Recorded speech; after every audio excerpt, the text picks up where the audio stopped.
Jabal from Gracia. This is the Rorschach, Georgia update from the 7th of May, 2026. Quick summary of what's going down in Georgia.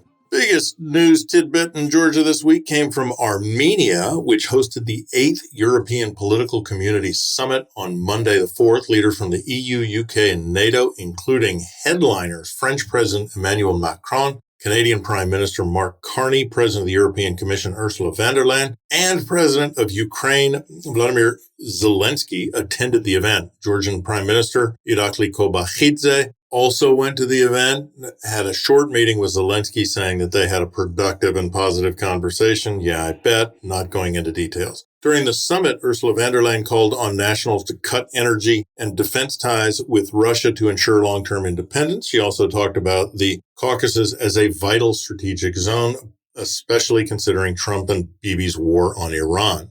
While Armenia hosted Western leaders in its capital, European Parliament's Foreign Affairs Committee adopted a critical report on Georgia voting 53-14 on Tuesday the 5th. The document states that the ruling party has effectively reversed the country's path towards EU integration, which is clearly accurate. While the committee reaffirmed support for the Georgian people, it pointed to the government's democratic backtracking as a major barrier to any progress. The report calls for targeted personal sanctions against Bidzina Ivanishvili and other officials responsible for election fraud and human rights abuses. It also warns that continued repression could force the EU to suspend visa-free travel for all Georgian citizens. Speaking of repression, Friday the 1st, a Tbilisi court sentenced Beka Lokishvili to 15 days in prison over a Facebook post he wrote about a police crackdown on motorcyclists. Lokishvili shared a photo of an officer and labeled the police a terrorist organization, using profanity to say that officers require constant public pressure to stay in line.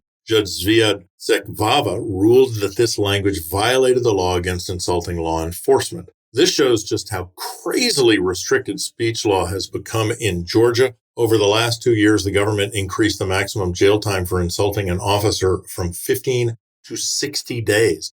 Under these new rules, authorities can now pursue criminal charges against anyone who commits this administrative offense for a third time. On Thursday the 30th, Reporters Without Borders released a 2026 World Press Freedom Index review revealing a sharp decline for Georgia. The country plummeted 21 places in a single year, dropping from 114 to 135. This new ranking places Georgia behind nations like Zimbabwe and Nigeria, categorizing its media environment as difficult. The report attributes this free fall to the government's passage of restrictive laws, specifically the Foreign Agents Law or Russian law, and the new regulations on media funding. Experts note that increased physical attacks on journalists and the imprisonment of media figures like Mzia Makrobeli have created an existential threat to independent news outlets. On Tuesday the 5th, a dispute over reckless driving led to the murder of 36-year-old Arsen Martashvili in the village of Kardenachi in eastern Georgia. According to villagers, Martashvili recently returned to Georgia after living in the United States for many years, reprimanded his neighbor for speeding and overtaking him on the road while he was driving with children. A day later, the suspect took Martashvili to a nearby vineyard to settle the conflict, where he shot him in the chest, killing him instantly. Police arrested a 34-year-old man identified as N.T. After locals discovered the body. The suspect has a prior criminal record and now faces up to 15 years in prison for premeditated murder and illegal possession of a firearm. On Tuesday the 5th, the State Security Service arrested Georgi Uzilauri, high-ranking official in the financial police, on charges of espionage. Officers took him into custody directly from the investigative service building, the Ministry of Finance, where he served as the head of the press office. Before entering government service, Uzilauri managed public relations for Kartu Group, a company owned by ruling party founder Bidzina Ivanishvili. Security officials state that Uzilauri maintained secret, systematic contact with foreign intelligence agents from a European state. They accuse him of using encrypted communication in private meetings to hand over sensitive information gathered through his official position and personal connections. If convicted of espionage, Uzilauri faces between 8 and 12 years in prison. Friday the 1st, a new set of road safety laws took effect across Georgia, significantly increasing penalties for traffic violations. Ministry of Internal Affairs introduced these stricter measures to address the high rate of road fatalities reporting nearly 500 deaths and over 8,000 injuries in the past year alone. The updated rules hit drivers harder for common offenses like speeding, using a mobile phone while driving, and failing to wear a seatbelt. Authorities also increased fines for parking on sidewalks or crosswalks and driving in bus lanes. Beyond financial penalties, many violations now carry a heavier deduction of points for driving licenses. While the increase in fines is always unpopular, the change causes even more anger, at least among drivers, due to soaring gas prices. Speaking of road safety, on Sunday the 3rd, police arrested a 14-year-old boy for stealing a car. While his young age would be shocking to many, even more fascinating is that he already had a long history as a career criminal. The boy had been involved in 30 cases of car theft in the past, but avoided any charges until now since he was below the age of legal responsibility. Now he faces up to 7 years in prison.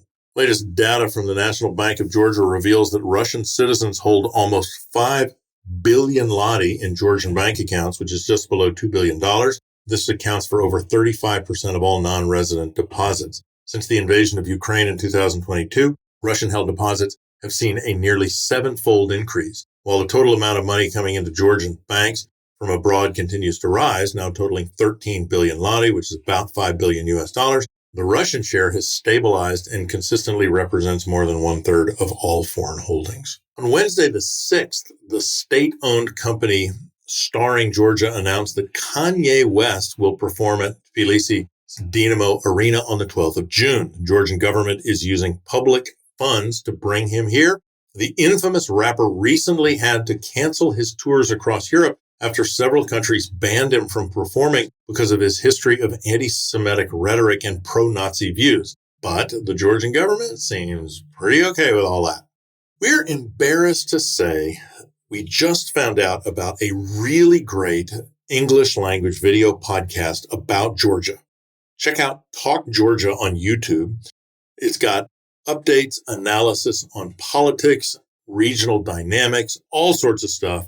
The two guys, both hilarious and very well-informed, Georgi Rukhadze and Nodar Karshiladze, dive into the elections of the new patriarch and a comically inefficient parliamentary committee created to investigate the cause of soaring product prices. It's a great resource if you want a concise look at the most important stuff people are talking about in the headlines in Georgia. Check out the link in the show notes to watch or listen to the full episode. An OC Media article by Tamuna Chkareuli takes a deep dive into the lives of families of children suffering from Duchenne's muscular dystrophy who have been protesting for the past 2 weeks and spending nights in front of the government's administrative building demanding treatment for their children. The report details the experiences of parents, approximately 100 children in Georgia living with this progressive condition. The families are advocating state-funded access to innovative medications that are already in use abroad to delay muscle deterioration. The article analyzes the tension between the protesters and the health ministry, which describes these treatments predictably as questionable, despite their approval by both U.S. and EU regulators. Link to the full English language article in the show notes.